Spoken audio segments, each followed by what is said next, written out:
say Scripture's not a divine code? That's what the rabbis would respond. They'd say, okay, we're taking these words out of context, but that's the original intent that God had when he gave the Torah.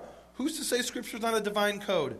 Well, I know Scripture's not a divine code because it tells us in Deuteronomy exactly how to interpret Scripture. Deuteronomy chapter 31, verse 12, it describes there a commandment that the Torah must be read out loud in a public reading, and there we're told, gather the nation, the men, the women, the children, and the sojourner in your gate, in order that they hear, and in order that they learn, and fear Jehovah your God, and diligently do all the words of this Torah. And the purpose of this public reading every seventh year of the entire Torah, from Genesis to the end of Deuteronomy, is so that Israelites would hear the Torah. By hearing the Torah, they would learn the Torah, and by learning the Torah, they would know to do the Torah. Now, it goes on in verse 13, and it explains, and their children who did not know, that 7-year-old boy who's never heard the Torah before, it's his first time, their children who did not know, they shall hear and learn to fear Jehovah your God. Now, this is very important, because what this means is that the way the ancient Israelites learned Torah was by hearing it. And actually, this is the way that God intended that the Torah be understood. By coming every seventh year and hearing it in the public reading, someone who's never heard Torah before, someone who does not know, will simply learn it by hearing it. Now, once we realize that you can't take 5 words out of context. It is not in heaven, because when I'm hearing it, I'm hearing the entire passage. I'm hearing the entire verse. I can't take 2 verses here and 3 words there and half a verse here and proof text myself into an entire theology. I have to actually read Scripture within its context and look at all the evidence and all the context, not just taking a few words here and a few words there. Because that's what the ancient Israelites would have understood and heard when they heard the Torah read out loud every 7th year. Now, why is it that they had to hear the Torah? Why couldn't they simply sit in their houses and read Torah like we do today? Why did they have to actually hear it out loud and come all the way to Jerusalem every 7th year? Well, the reason for that is that the average ancient Israelite did not have a copy of the Torah in his house. It took great wealth and resources to have a copy of the Torah in your house. And in fact, there's a specific law in Deuteronomy 17 that the Messiah anointed king of Israel must write for himself a copy of the Torah. And the reason he must write for himself a copy of the Torah is that if he doesn't write for himself a copy of the Torah, he won't have one. He can't go to the store and buy one for $3. If he doesn't write it out letter for letter, word for word, he simply won't have one. And if he doesn't have one, he can't reign as a righteous king. As a righteous king of Israel, he has to have the Torah at his side at all times. And that's why Deuteronomy 17 is a specific law commanding the king to write a copy of the Torah. Now, again, did it take such great resources to make a copy of the Torah? Let's remember, in ancient times, if I wanted a copy of the Torah, I had to start off with an entire flock of sheep that I could slaughter in order to make parchment. Not everybody could afford to do this. I had to have barrels and barrels of ink in order to actually write the Torah. And bear in mind, you couldn't go in ancient times to Office Depot and say, I need 30 barrels of ink. You had to actually have someone go out and produce the ink and produce the barrels. This was a whole industry just to write one book. And finally, maybe the most expensive part is you had to have a scribe sit for at least a year and sit and copy letter for letter, word for word, in order to have a copy of the Torah for yourself. So the average Israelite simply did not have a copy of the Torah. He didn't have the wealth or the resources to produce a copy of the Torah. And the Creator knew this, and that's why he took into account and said that the way the average Israelites will learn Torah, the simple shepherd and farmer, is by simply hearing it every 7th year. Now, once we realize this, we realize that the way Scripture is intended to be understood is by looking at the language and the context. And that's key to understanding the correct interpretation of Scripture, looking at the language and the context. Now, this is actually a big challenge for us. We can't just show up every 7th year and hear it because we have certain challenges the ancient Israelites did not have. First challenge we have is a linguistic challenge, the language. The Torah is not written in King James English. It's actually written in Biblical Hebrew. Now, the problem is that nobody today in the world speaks Biblical Hebrew.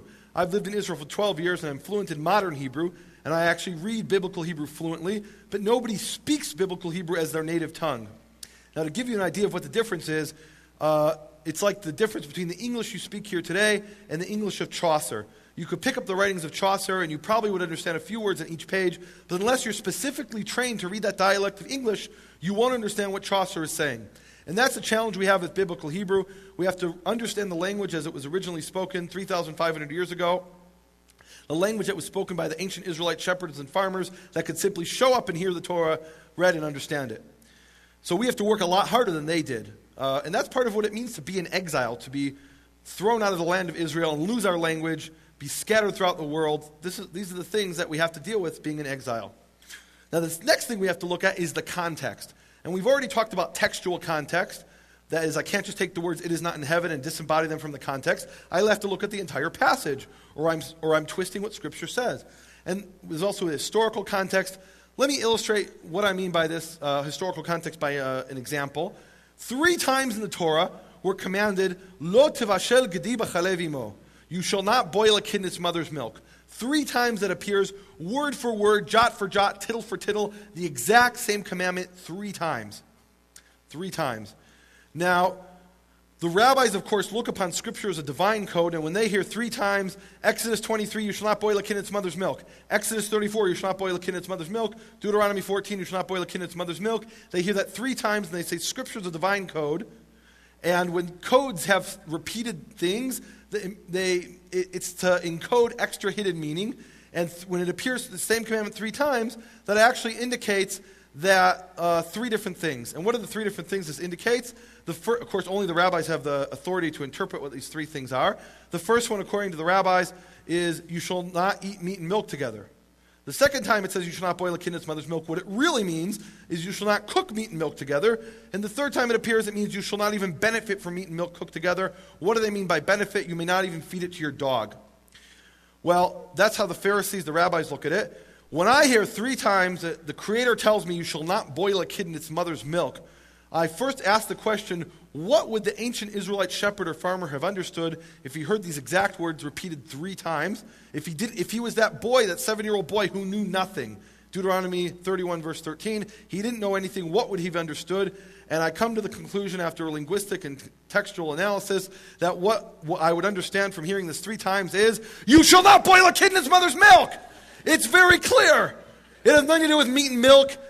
Now, today we know that's correct. We know that's the correct interpretation because archaeologists have uncovered ancient documents written by the Canaanites from a city in Syria called Ras Shamra, which has ancient Canaanite writings. And there the Canaanites talk about how they have a fertility rite where they would boil a kid in the milk of its mother as a fertility rite for one of their goddesses.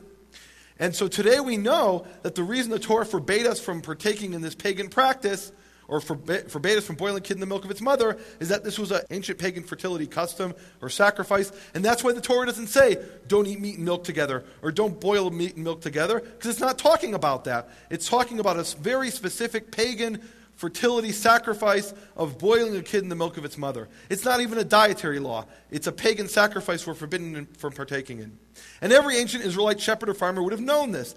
They interacted with the Canaanites, and they knew these pagans. They knew their ways, and they knew that they were sacrificing kids in the milk of their mothers, and the Torah is coming to forbid them from doing that.